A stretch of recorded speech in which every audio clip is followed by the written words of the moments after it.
देखिए, हमारे परम सौभाग्य का विषय है कि हम भगवान श्री राम की जन्मभूमि का मंदिर पूरा होते हुए अपनी इन आंखों से देख रहे हैं। कितनी आंखें थीं जो बंद हो गई ये सपना देखने के लिए।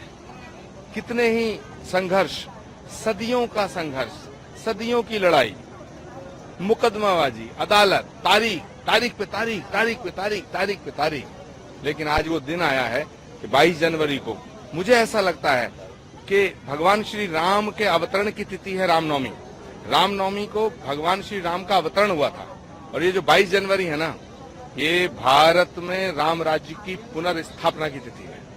आपसे एक बहुत ही महत्वपूर्ण प्रश्न है, क्योंकि आप खुद आचार्य हैं। सवाल उठाया जा रहा है कांग्रेस के वरिष्ठ नेता दिग्विजय सिंह जी के द्वारा कि राम मंदिर का निर्माण पूर्ण नहीं हुआ है और धर्म के आधार पर ये बिल्कुल भी गलत है कि प्रभु राम की प्राण प्रतिष्ठा हो। ये धर्म विहीन है। कैसे, क्या कहेंगे आप? क्या वाकई में ये धर्म विहीन है? देखिए, पहली बात तो नेताओं को धर्म की व्याख्या करने से बचना चाहिए।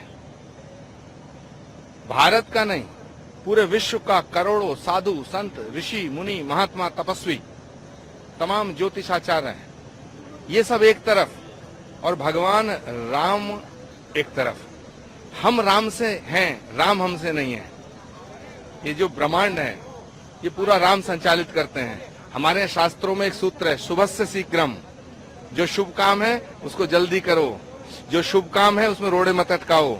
भगवान राम का मंदिर बन के तैयार हुआ है, इसका स्वागत करो। ये भारत का उत्सव है, ये भारत का गौरव है, ये हमारे सनातन का उत्सव है। इसमें विघ्न डालना छोड़ो और मैं तमाम राजनीतिक लोगों से अपील करना चाहता हूं कि इस निमंत्रण को स्वीकार करो।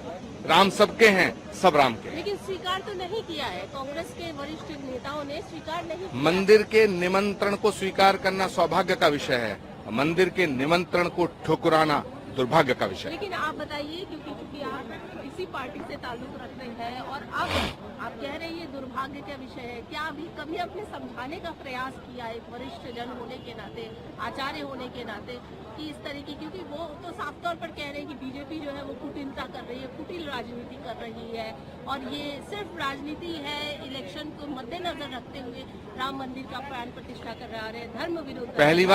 पहली बात, राम किसी एक पार्टी के नहीं है, राम किसी एक राज्य के नहीं है, राम किसी एक वर्ग के नहीं है, राम किसी एक जाति के नहीं है, राम किसी एक धर्म के नहीं है। अखिल कोट ब्रह्मांड नायक राम, जगत नियंता राम, पार ब्रह्म परमेश्वर राम, जगत पिता जगदीश्वर राम।